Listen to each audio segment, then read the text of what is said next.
Hey, what's up, D3 traders? I hope you're having a great week so far. I wanted to share with you one of my favorite tips when it comes to the 200 period moving average. As you might know, as you can see on my charts, I don't use any indicators other than the moving averages, and you can say volume. Volume is an indicator. Mainly, I use the 200 period moving average, which is the red line, and the 20 period simple moving average, which is the blue line. I'll do a video at some point about the 20 MA, but for today, I have a few things to share with you about the granddaddy of all moving averages, which is the 200 period moving average. Okay, so to get started, the first thing I want you to know is when you have a gap, if you're a gap trader like myself, and you have a stock that gaps just above the 200, it is extremely likely that it will get bought right at the open. See this? A gap just above the 200 and then bam, big pop. Let's take a look at the SVRA a while back, but the same thing. A gap above the 200 gets bought, right? PTI, a gap under the 200 gets sold. Now, keep in mind that if the stock gaps well below the 200, it may initially run up into it and then get sold.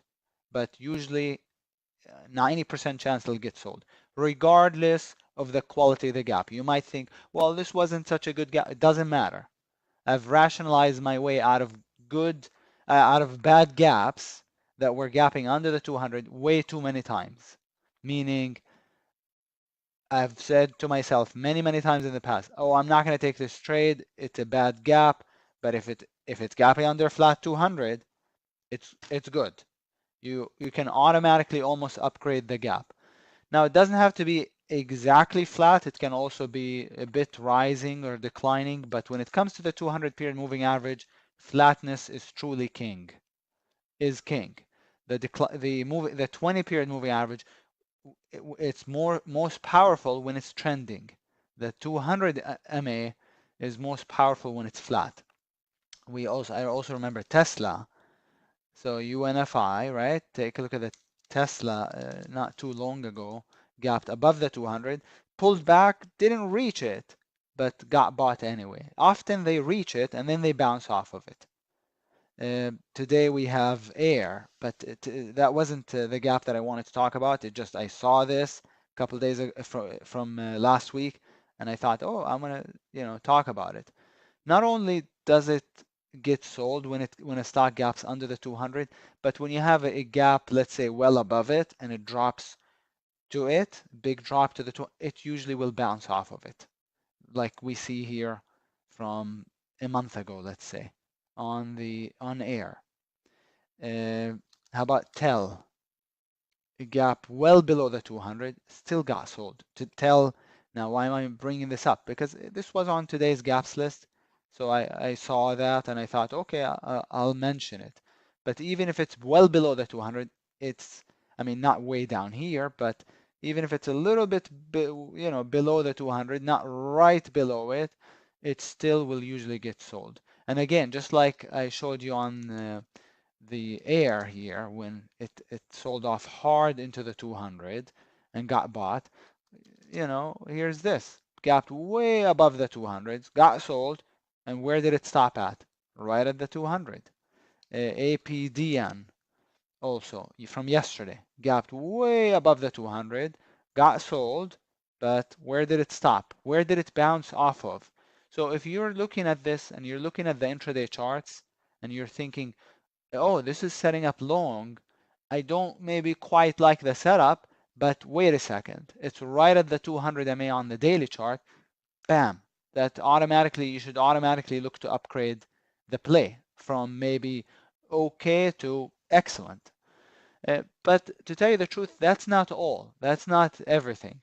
If you are purely a day trader and you don't even look at the daily charts, I took some pictures to show you. Look at this.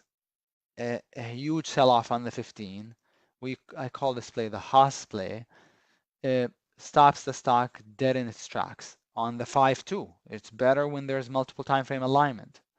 right? If you look at this other play that I took a picture of, a multi-bar run up into the flat 200 on the 15, into the flat 200 on the 5, bam, worked short.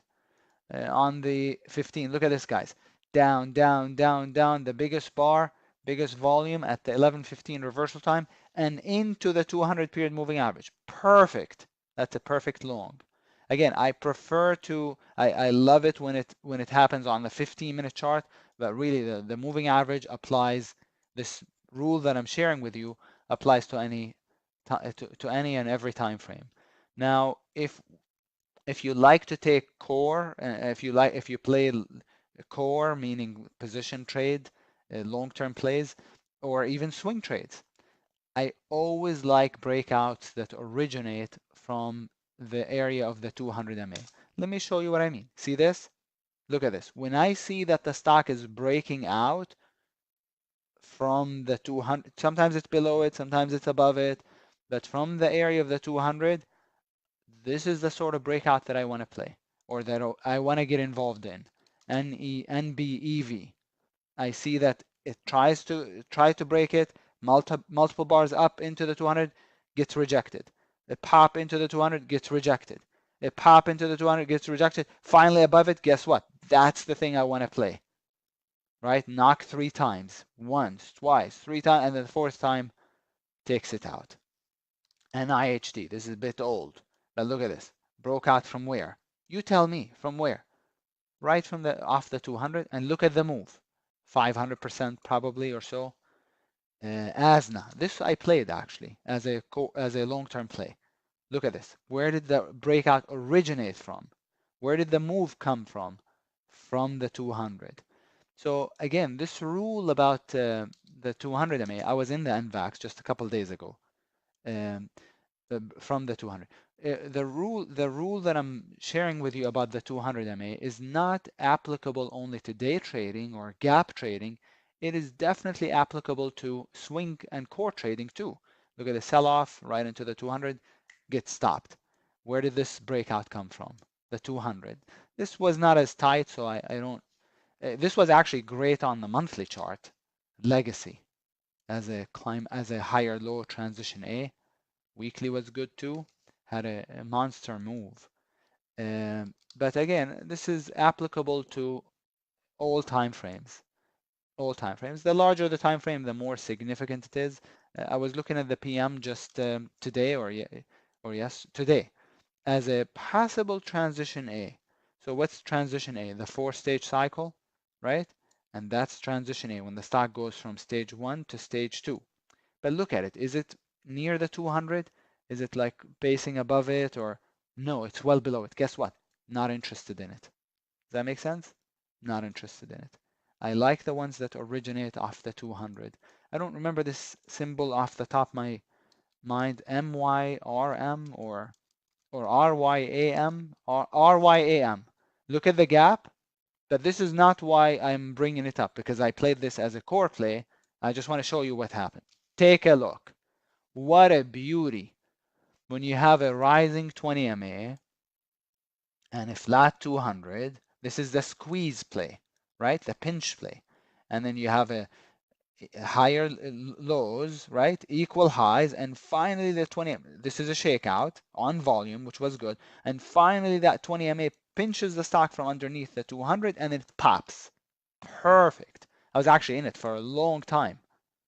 So that's the RYAM. I'm glad I remember the symbol because this was a pretty good one, pretty good example. And then here, apparently a few days ago, I didn't have this on my list, uh, or maybe, oh, that's more than a few days ago, a month ago, gap just above the 200, pulled back to it. It wasn't just above, it was kind of well above, pulled back to it, and then got bought, right?